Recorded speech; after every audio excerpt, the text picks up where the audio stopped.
Hi అండి. ఈరోజు ఈ వీడియోలో చాలామంది ఎప్పటినుంచో అడుగుతున్నారు. చాలా సింపుల్‌గా అస్సలు రాని వారి కోసం ఏదైనా ఒక మెథడ్‌లో బ్లౌజ్ కటింగ్ చూపించని. సో, నేనైతే ఈ కటింగ్ చూపిస్తున్నానండి. ఇది చాలా ఈజీగానే ఉంటుంది. ఫిట్టింగ్ కూడా చాలా వస్తుందనమాట. నేను చెప్పిన టిప్స్‌తో గనక నేను చెప్పిన మెథడ్‌లో కట్ చేస్తేనే మీకు ఫిట్టింగ్ అనేది బాగా వస్తుంది. లేకపోతే రాదు. సో, ఫస్ట్ అయితే నేను లైనింగ్ తడిపేసుకొని అరేంజ్ చేసుకున్నాను. 4 ఫోల్డింగ్ చేసుకొని ఎడ్జెస్ అనేవి కరెక్ట్‌గా ఉండేటట్టు ఒక లైన్ అయితే వేసుకున్నాను. మీకు ఎడ్జెస్ కరెక్ట్‌గా రావాలంటే ఖచ్చితంగా ఎల్ స్కేల్‌ని వాడండి. ఎల్ స్కేల్ వాడితే మీకు కరెక్ట్‌గా వచ్చేస్తది. లేదంటే మళ్ళీ హెచ్చు తగులొచ్చే ఛాన్సెస్ ఎక్కువ ఉంటాయి. ఫినిషింగ్ అనేది మిస్ అవుతదనమాట. మనం తీసుకున్న ఆది బ్లౌజ్ ఉంటుంది కదా! హైట్ ఎంతుందో చెక్ చేసుకొని దానికి ఖర్చుకు ఒక పావించ్ అనేది మార్జిన్ వేసుకోండి. సో, ఇలాగా కట్ చేసేసుకోండి. ఎలాంటి కొలతలు అవసరం లేదు. మీ దగ్గర కరెక్ట్‌గా కొలత బ్లౌజ్ ఉంటే సరిపోతుంది. ఇక్కడ చూడండి, ఇక్కడ నీట్‌గా ఉండేటట్టు ఇలాగా కట్ చేసేసేయండి. చూసారు కదా ఎలాగైతే కట్ చేస్తున్నానో. కొంచెం నా కత్తెర అనేది నన్ను ఇబ్బంది పెడుతుంది. కానీ మీరు మాత్రం కొంచెం షార్ప్గా ఉన్న కత్తిని తీసుకోండి. సో, ఇప్పుడు కరెక్ట్గా లైన్ దగ్గర పెట్టేసుకోండి. షోల్డర్ దగ్గర కూడా కరెక్ట్గా పెట్టేసుకొని హ్యాండ్ లూజు, అదేవిధంగా ఆర్మ్ అనేది లూజ్ ఎక్కడి వరకు వచ్చిందో మీకు ఆటోమేటిక్గా తెలిసిపోతుంది. చూడండి, నీట్గా సదిరేసుకోవాలన్నమాట. ఇక్కడ ఒక మార్కింగ్ ఇలాగ క్రాస్గా వస్తుంది. యాక్చువల్గా లైన్ అయితే కుట్టిన తర్వాత 2 ఇంచెస్ ఎగస్ట్రా. ఓకేనా. ఆర్మ్ లూజ్ దగ్గర కూడా ఒక మార్కింగ్ వేసుకున్నాను. అదేవిధంగా ఖర్చుకు కూడా ఒక మార్జిన్ కావాలి కదా! ఖర్చు కోసం కూడా పైన వేసుకున్నాను. మీకు బాగా కనిపిస్తుందని చెప్పేసి దగ్గర నుంచి తీస్తున్నాను చూడండి. ఇలా కరెక్ట్‌గా పెట్టేసుకోండి. సో, ఇలా కరెక్ట్‌గా పెట్టేసుకుని మార్కింగ్ వేసేసుకోవాలి. ఇక్కడ ఒక మార్కింగ్, ఖర్చు కోసం ఇంకొక మార్జిన్. సో, ఇది అయిపోయిన తర్వాత చూడండి, ఇలా కరెక్ట్‌గా ఉండాలి. నేను ఎందుకు చెప్తున్నానంటే ఏమైనా మిస్ అయితే మళ్ళీ 1, 2 గీతలు కూడా మిస్ అవ్వకూడదనమాట. కానీ మనం తీసుకున్న ఆది బ్లౌజ్ మాత్రం కరెక్ట్‌గా ఉండాలి. ఆ ఒక్క విషయాన్ని గమనించండి. సో, ఈ ప్రాసెస్‌లో ఇంకొక మెథడ్ కూడా ఉంటుంది. ఆ మెథడ్ మాత్రం మీరు ఫాలో అవ్వద్దు. చెప్తాను అది కూడాని ఏంటో. సో, ఇది తీసేసిన తర్వాత మీరు చంక డౌన్ ఎంత వచ్చిందో స్ట్రెయిట్ ఒక లైన్ వేసేసుకోండి. ఇది ఎంత వచ్చిందనేది మీకు ఇంకా అనవసరం. ఎందుకంటే మీ బ్లౌజ్ కరెక్ట్‌గా ఉంది కదా! చాలామంది ఏం చేస్తారంటే ఇదే ప్రాసెస్ సేమ్ ఇదే మెథడ్‌లో ఇలా పెట్టేసుకుని చూడండి, ఇలా పెట్టేసుకుని మనకి హ్యాండ్ కర్వ్ ఉంటుంది కదా! కర్వ్ దగ్గర మీకు వీలర్ సహాయంతో లేదంటే మార్కింగ్ వేసుకుంటారనమాట. చాలామంది ఏం చేస్తారంటే ఈ కర్వ్ తీయటం కూడా రాదని చెప్పేసి ఇలాగా లైన్ అయితే వేసేసుకుంటారు. ఇది కుట్టిన తర్వాత ఇంత వస్తుందన్నమాట. ఇలాగా గట్టిగా ప్రెస్ చేస్తే ఈ వీలర్ సహాయం వల్ల మనకి కింద డాట్స్ అనేవి కొంచెం క్లియర్గా కనిపిస్తుంది అనమాట. ఇలాగా స్టిచ్ ఎక్కడుందో అక్కడ ఇలాగా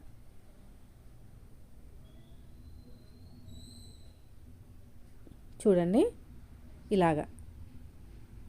ఇప్పుడు మనకి ఇలా వచ్చింది కదా! ఇది వచ్చేసి కుట్టిన తర్వాత వచ్చిన మార్కింగ్ అనమాట. ఇలా కుట్టిన తర్వాత వచ్చిన మార్కింగ్.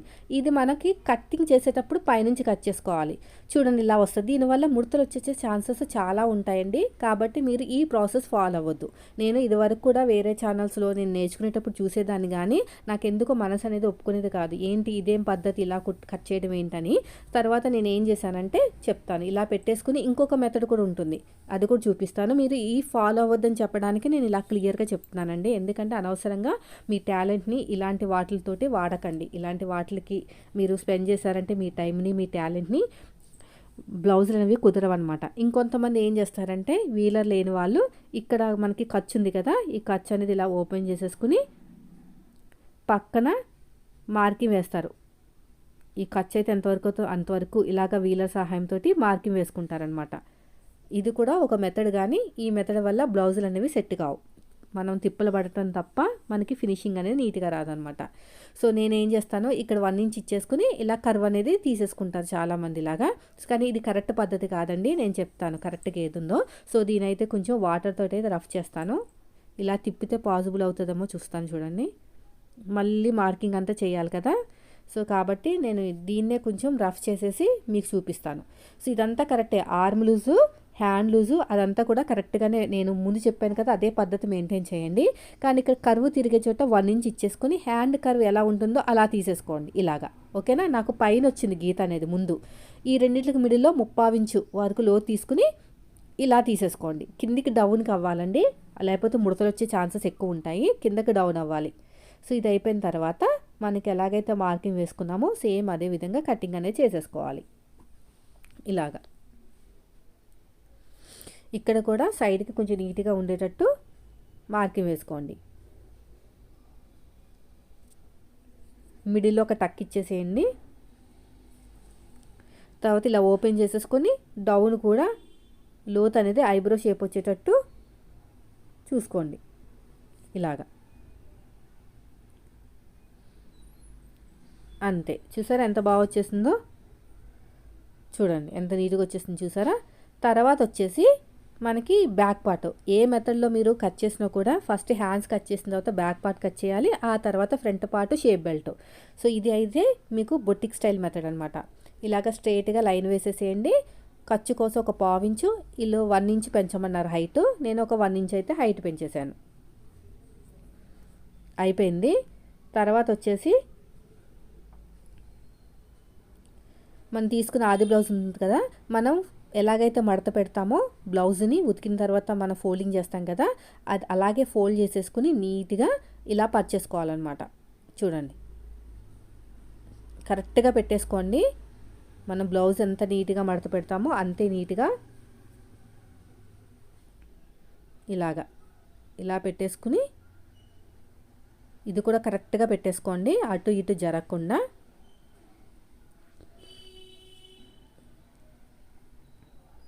ఇలా కరెక్ట్గా పెట్టేసుకుంటే సరిపోతుంది.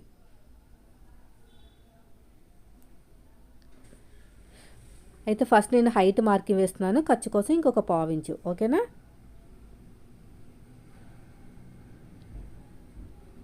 తర్వాత వచ్చేసి పైన కూడా ఖర్చు కోసం కూడా ఒక మార్జిన్ వేసేసుకుంటే మనకి ఈ మెథడ్లో ఈజీగా ఉంటుంది. ఇప్పుడు చూడండి కింద హైట్ కోసం ఇక్కడ పెట్టేసుకోండి. నెక్ వీళ్ళు దింపమన్నారు కాబట్టి నేనైతే ఇప్పుడేమి నెక్ మార్కింగ్ చేయట్లేదు, ఓన్లీ విడ్త్ మార్కింగ్ ఒకటే చేస్తాను. ఇలా కరెక్ట్గా పెట్టేసుకుని ఇక్కడ కూడా అంతే, ఎందుకంటే మనకి చెస్ట్ అనేది కరెక్ట్గా రావాలి కదా, దానికోసం అనమాట.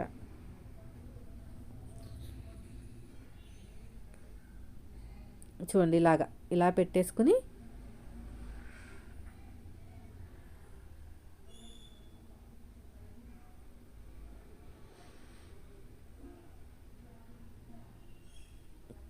అంత నీట్గా పెట్టుకోవాలండి, అప్పుడే మనకి కరెక్ట్గా వస్తుంది మార్కింగ్ అనేది. ఇప్పుడు ఇది నడుము, యాక్చువల్గా డాట్ లేకుండా మనకి డాట్కి ఇంకా మార్కింగ్ వేసుకోవాలి 1 ఇంచ్ పక్కకి. ఇది చెస్ట్ లూజు, పైకి ఒక మార్కింగ్ వేసుకోండి, అది కరెక్ట్ మార్కింగ్ కాదు, నేను చెప్తాను మళ్ళీని. సో ఇక్కడైతే నేను డౌన్ దించాలి కాబట్టి నేనైతే డౌన్ అయితే మార్కింగ్ వేయట్లేదు, నెక్ డౌన్. విడ్త్ ఇక్కడ ఒక మార్కింగ్ వేసుకొని రెడీ అయిన తర్వాత ఖర్చు కోసం మన వైపుకి ఇంకొక మార్కింగ్ వేసుకోవాలి. కావాలంటే మీకు దగ్గర నుంచి చూపిస్తాను నేను వీడియోని. ఇక షోల్డర్ దగ్గర కరెక్ట్గా పెట్టేసుకుని షోల్డర్ దగ్గర ఒక మార్కింగ్, ఖర్చు కోసం ఇంకొక మార్జిన్. అర్థమైందా మీకు? కావాలంటే నేను దగ్గర నుంచి చూపిస్తాను చూడండి, దగ్గరగా పెట్టి వీడియో అనేది పోస్ట్ చేస్తాను చూడండి. సో ఇప్పుడు చూడండి నెక్ దగ్గర నేను రెడీ అయిన తర్వాత ఎంత వచ్చిందో ఇలా కరెక్ట్గా పెట్టేసుకొని నెక్ దగ్గర రెడీ అయిన తర్వాత ఒక మార్కింగ్, ఖర్చు కోసం ఇంకొక పావించు. ఓకేనా? తర్వాత షోల్డర్ దగ్గర ఒక మార్కింగ్, ఖర్చు కోసం ఒక మార్కింగ్. ఇదంతా అయిపోయిన తర్వాత తీసేసేయండి. తీసేసిన తర్వాత మనకి ఇక స్ట్రైట్గా లైన్ వేసేయండి. ఈ చంక డౌన్ అనేది కరెక్ట్ కాదు, మళ్ళీ నేను ఎలా చెక్ చేయాలో చెప్తాను. ఇది మనకి చెస్ట్ ఎంత వచ్చినట్టు ఒక గీత తక్కువ 10 ఇంచులు వచ్చింది, అంటే మనకి 39 చేంజ్ అనమాట. ఇక్కడ కూడా అంతే వేసుకోవాలి మార్కింగ్ అనేది. 10 అనుకోండి, పైన 10 ఇచ్చాం, కింద 10, ఖర్చు కోసం ఒక 2 ఇంచులు. ఇలా స్ట్రైట్గా లైన్ వేసేయండి, సరిపోతుంది. తర్వాత వచ్చేసి మనకి ఇది ఎంత వచ్చింది, 5.7 వచ్చిందండి. 5.7 కరెక్టే, మార్కింగ్ అనేది కరెక్ట్గా వేసేసుకోండి. 5.7 ఉండాలి, కింద కూడా 5.7 వేసేసుకోండి. ఇక్కడ 5.7 నుంచి 5.96 కూడా ఉండొచ్చు, అంటే వీళ్ళకి షోల్డర్ చిన్నగా ఉంది కాబట్టి వీళ్ళకి అంతా 5.7 వచ్చింది. 5.5 మాత్రం ఉండకూడదండి ఈ సైజు వాళ్ళకి. ఇప్పుడు నేను నెక్ కూడా దింపాలని చెప్పాను కదా, అందుకని కింద నుంచి మార్కింగ్ వేస్తున్నాను అనమాట. ఖర్చు కోసం ఒక పావించు. ఇప్పుడు నెక్ ఎంత వచ్చినట్టు చూపిస్తాను. నెక్ అయితే ఎంత వచ్చిందో 2.5 వచ్చిందండి, కరెక్టే 2.5. ఈ సైజు వాళ్ళకి 2.5 రావాలి. కింద 3 ఇంచులు తీసుకున్నాను. అలా తీసుకుంటాం వల్ల రౌండ్ అనేది షేప్ నీట్గా వస్తుంది అనమాట, రౌండ్ షేప్ అనేది. ఇక్కడ క్రాస్గా వేసేసేయండి. తర్వాత వచ్చేసి వీళ్ళకి చంక డౌన్ ఎంత ఉందో తెలియాలి అంటే ఇప్పుడైతే కరువు తీసేసుకోండి, ఇలా నీట్గా ఇలా కరువు తీసేసుకుని ఆ తర్వాత వచ్చేసి ఇక్కడ 1.5 ఇంచ్ అయితే మార్కింగ్ వేయండి. ఇక్కడ 1.5 ఇంచ్కి మార్కింగ్ వేసుకుని మనం కరువు అయితే తీసుకుందాం. ఇలా కరువు తీసుకున్న తర్వాత చంక డౌన్ ఒకసారి చెక్ చేసుకుందాం ఎంత వచ్చింది ఏంటనేది, ఎందుకంటే మళ్ళీ చెస్ట్కి మ్యాచ్ అవ్వాలి కదా. 6.5 దాకా వచ్చిందండి. 6.5 ఉండాల్సిన అవసరం లేదు, 6.5 చాలు, 6.5 సరిపోతుంది. అది ఎలా తెలుస్తుందంటే ఇలాగ సైడ్ జాయింట్ ఉంటుంది కదా, సైడ్ జాయింట్ దగ్గర మీరు ఏం చేయాలంటే ఫస్ట్ అయితే నేను ఆర్మ్ లూజ్ చెక్ చేస్తాను. ఫస్ట్ ఎంత వచ్చింది ఏంటని. ఆర్మ్ లూజ్ వచ్చేసి పైన షోల్డర్ దగ్గర నుంచి కింద వరకు నాకు 8.7, 8.8 గట్టిగా సాగదీస్తే 8.8 వచ్చింది. సో 8.8 తీసుకుందాం. ఇప్పుడు 8.8 అనేది ఎక్కడికి మ్యాచ్ అయిందో చెక్ చేసుకోండి. ఇలాగా 8.8కి ఒక మార్కింగ్ వేసుకోండి. ఇక్కడికి వచ్చిందండి. ఓకేనా, పర్లేదండి, ఒక గీత 2 గీతలకు పర్లేదని చెప్పాను కదా, మరి పావించి అయితేనే కష్టము. తర్వాత వచ్చేసి మీకు చంక డౌన్ కరెక్ట్గా తెలియాలంటే సైడ్ నుంచి ఇలాగా కింద నుంచి ఇలా పట్టేసుకున్నా కూడా మనకి తెలిసిపోతుంది. కొంచెం ఒక గీత పైకి వచ్చింది అంతే. అంటే వీళ్ళకి 6.5 కన్నా కొంచెం తక్కువ తీసుకుంటే సరిపోతుంది అనమాట. సో ఇప్పుడు ఎలాగైతే మార్కింగ్ వేసామో సేమ్ అదే విధంగా కటింగ్ చేసుకోవాలి. ఫిట్టింగ్ కూడా సూపర్గా వస్తుందండి. ఇది ఇలాగా ఎలాంటి ఫార్ములాలు వాడకుండా మనం బ్లౌజ్ కట్ చేస్తున్నాం కదక్క, సెట్ అవుతుంది అంటే 100% సెట్ అవుతుంది. నేను చెప్పిన ఈ మెథడ్లో ఫాలో అయ్యారంటే, లేకపోతే కష్టమే. ఇలా కట్ చేసేయండి మొత్తం కూడా.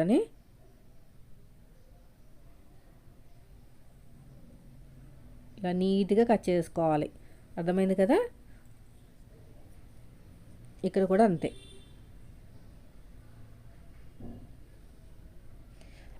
ఇది అయిపోయిందండి. తర్వాత నడుము లూజ్ వచ్చేసి 36.5. అంటే దీంట్లో 4వ భాగం వచ్చేసి ఎంత, 32.5. 4వ భాగం వచ్చేసి 8 మీద ఒక 2 గీతలు ఉంటాయి. దీనికి డాట్ కోసం 1 ఇంచ్ కప్పితే 9 మీద 2 గీతలు. సో 9 మీద 2 గీతలకు వేసేసుకుని దీన్ని సగానికి ఒక ఫోల్డ్ చేసుకుని ఇక్కడ ఒక మార్కింగ్, అటు ఒక 1/2 ఇంచు, ఇటు ఒక 1/2 ఇంచు. హైట్ వచ్చేసి ఒక 4 ఇంచులు తీసుకొని సరిపోతుంది అంతే. కింద ఎడ్జెస్ కరెక్ట్గా ఉండడానికి మనకి ఎల్స్కేల్ సహాయంతో మార్కింగ్ వేసాం కదా, అది కట్ చేసుకోండి. నేను ఫస్ట్లో కట్ చేయడం మర్చిపోయాను, ఇప్పుడు కట్ చేసుకోండి. సో ఇప్పుడైతే అయిపోయిందండి.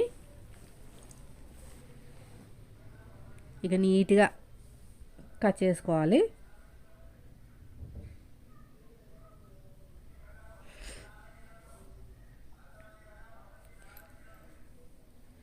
తర్వాత వచ్చేసి మనకి ఫ్రంట్ పార్ట్ వేరే క్లాత్ ఇచ్చారు వాళ్ళు, ఈ కలర్ క్లాత్ వాళ్ళ దగ్గర ఉందంట. సో ఇప్పుడు ఫ్రంట్ పార్ట్ క్రాస్ కటింగ్ అయితే క్రాస్ కటింగ్, స్ట్రైట్ అయితే స్ట్రైట్. ఇది క్రాస్ కటింగ్ అండి. ఎలా తెలుస్తుందంటే మనం చెప్తా ఉంటాను కదా, ఫ్రంట్ పార్ట్లో డాట్ దగ్గర నుంచి షోల్డర్ వరకు కొంచెం సాగినట్టు పట్టుకుంటే ఈజీగా తెలిసిపోతుంది. ఇది వచ్చేసి మనకి క్రాస్ కటింగ్ అని. సో నాది క్రాస్ కటింగ్ కాబట్టి నేను తీసుకున్న బ్లౌజు ఇలా క్రాస్గా వేసుకుని ఇలా మార్జిన్ వేసేసుకోవాలి. మార్జిన్ వేసేసుకున్న తర్వాత ఇక్కడ ఎగస్ట్రా ఒక 1/2 ఇంచ్ తీసుకుంటే సరిపోతుంది. కింద కూడా ఈక్వల్గా తీసేసుకోండి. నడుము దగ్గర కూడా ఈక్వల్గా తీసేసుకుని ఇక్కడ 3 లైన్స్ వేసేసుకోండి సరిపోతుంది. వీపు పార్ట్లో కూడా ఇలాగ స్ట్రైట్గా మార్కింగ్ వేసేసుకోండి అంతే. ఇలా స్ట్రైట్గా మార్కింగ్ వేసుకుంటే సరిపోతుంది. తర్వాత వచ్చేసి మనకి ఫ్రంట్ పార్ట్ నెక్ హైట్ కరెక్ట్గా తెలియాలంటే బాడీ మీదకి వెళ్ళిన తర్వాత బ్లౌజ్ ఎలా ఉంటుందో అలా పెట్టేసుకుని నెక్ కింద షోల్డర్ ఈక్వల్గా ఉండాలండి. కుట్టు ముందుకు రావడాలు అలాంటివి ఉండకూడదు అనమాట. ఇలా పెట్టేసుకుని అడ్డంగా ఒక స్క్వేల్ పెట్టుకోండి. అడ్డంగా స్క్వేల్ పెట్టుకొని షోల్డర్ దగ్గర నుంచి మన స్కేల్ వరకు ఎంత వచ్చిందో చెక్ చేసేయండి. పైన షోల్డర్ దగ్గర నుంచి కింద వరకు ఎంత వచ్చింది, నాకు 7 మీద 2 గీతలు వచ్చింది. సో ఇదే మార్కింగ్ కింద కూడా వేసేసుకోవాలి మనం. 7 మీద 2 గీతలు, 7 మీద 2 గీతలు వేసుకుని మనం రౌండ్ షేప్ అనేది నీట్గా ఇచ్చుకోవాలి.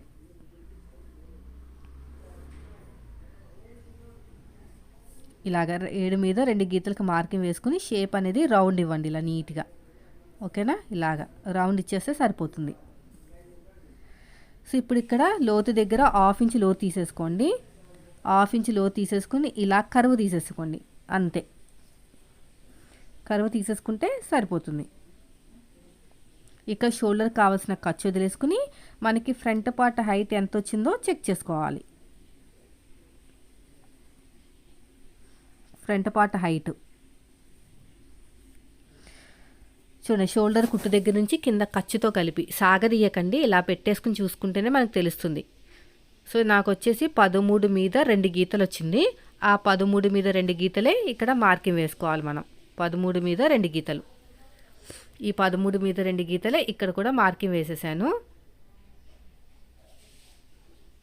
మార్కింగ్ వేసిన తర్వాత ఎల్ స్కేల్ తీసుకుని మన సైడ్కి ఒక లైన్ వచ్చింది కదా, అక్కడ ఈక్వల్గా ఉండేటట్టు ఇలా లైన్ వేసేయండి. అంతే. చూసారా ఎంత ఈజీగా అయిపోయిందో. అయితే మనకి ఉక్స్ పట్టి కాజా పట్టి దగ్గర నుంచి 2.5 ఇంచులకు మార్కింగ్ వేసుకుని డాట్కి ఉన్న మధ్య గ్యాప్ ఆది బ్లౌజ్ నుంచి మాత్రమే తీసుకోండి. అప్పుడే మీకు కరెక్ట్గా వస్తుంది. ఇక చూడండి, డాట్కి మధ్య గ్యాప్ మనకి ఆది బ్లౌజ్ నుంచే తీసుకోవాలి. ఇలాగా హైట్ కూడా ఆది బ్లౌజ్ నుంచే, ఎందుకంటే మనకి కరెక్ట్గా ఉంది కదా బ్లౌజ్ అనేది. ఖర్చుతో కలిపి తీసుకోండి. ఓకేనా? నేను హైట్ ఖర్చుతో కలిపి తీసుకున్నాను కదా, దీన్ని కూడా ఖర్చుతో కలిపి తీసుకుని ఇలా మార్కింగ్ వేసుకోండి. ఇక్కడ ఒక 1/2 ఇంచ్ వదిలేయండి. సో దానికంటే ముందు ఫస్ట్ మీరు ఉక్సు పట్టి కాజా పట్టి హైట్ ఎంత ఉందో మనకి నెక్ మార్కింగ్ దగ్గర నుంచి కింద నుంచి రెండో ఉక్స్కి మార్కింగ్ వేసుకోండి. నెక్ దగ్గర నుంచి కింద ఉక్స్కి మార్కింగ్ వేసుకోండి, రెండో ఉక్స్కి. ఇక్కడ 1/2 ఇంచ్ వదిలేసాం కదా, అక్కడి నుంచి ఎంత వచ్చింది? 4 ఇంచులు. 4వ సగం 2. ఈ 2కి 2.5 దాకా, ఇక్కడ 2.5 ఇచ్చాం కదా కింద, ఈ పైన కూడా 2.5 రావాలన్నమాట.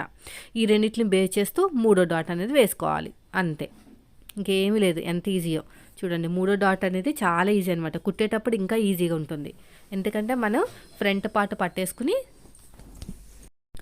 స్టిచ్ వేస్తాం కాబట్టి మనకి ఇంకా ఈజీగా ఉంటుంది.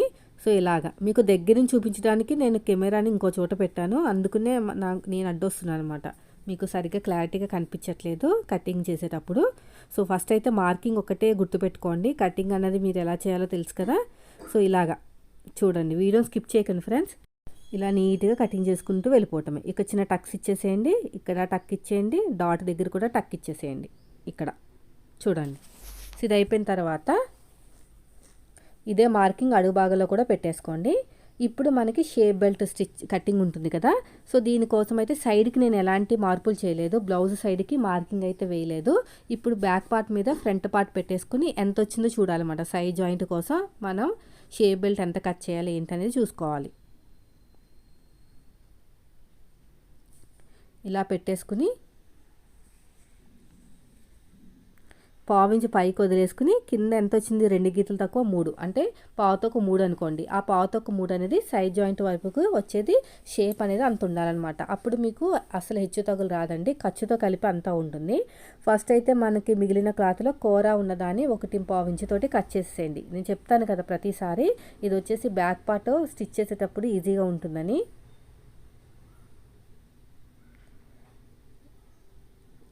తర్వాత వచ్చేసి స్ట్రేట్గా ఇలాగ నీట్గా కట్ చేసేయండి. సో పొడుగు వచ్చేసి 11.5 ఇంచులు.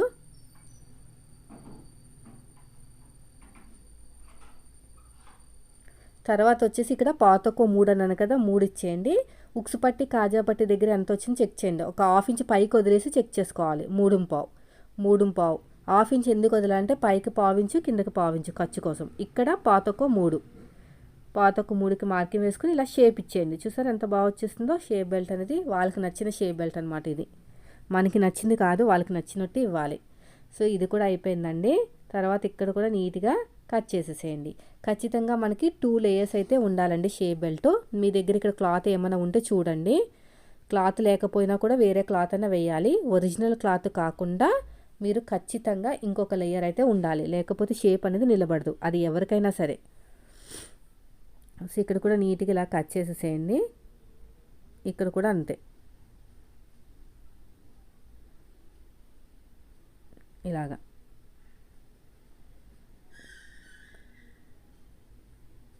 ఇక్కడ నీట్గా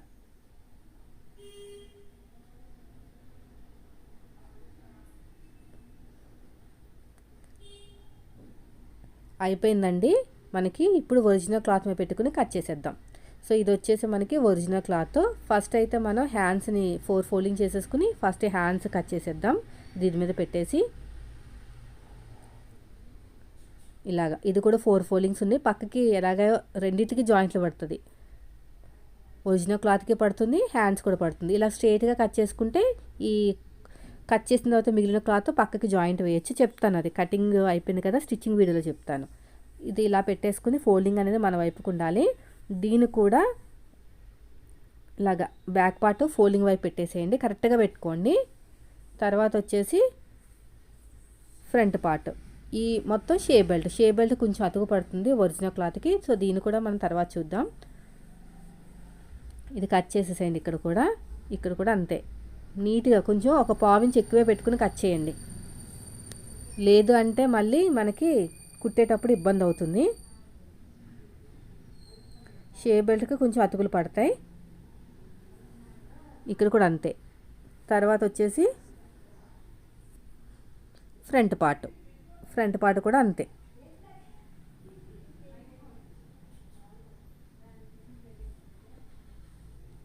ఇక్కడ కూడా అంతే.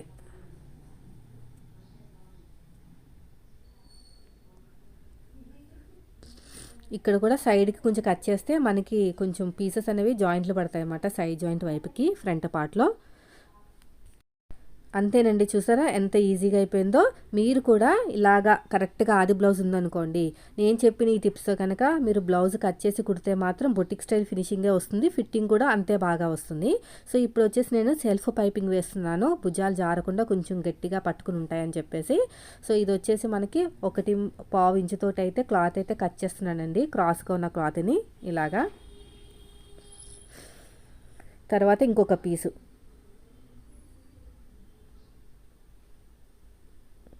ఇక్కడ కూడా అంతే. ఒక 3 పీసులు సరిపోతాయిలేండి, నెక్ కొంచెం డీప్గానే ఉంది కదా, 3 పీసులు అయితే సరిపోతాయి. ఇదండి ఈరోజు వీడియోలో, చూసారు కదా అస్సలు బ్లౌజ్ కటింగ్ రాని వాళ్ళకి కూడా ఈజీగా ఫిట్టింగ్ వచ్చేలాగా మనం కట్ చేసేయచ్చు. వీడియో నచ్చితే లైక్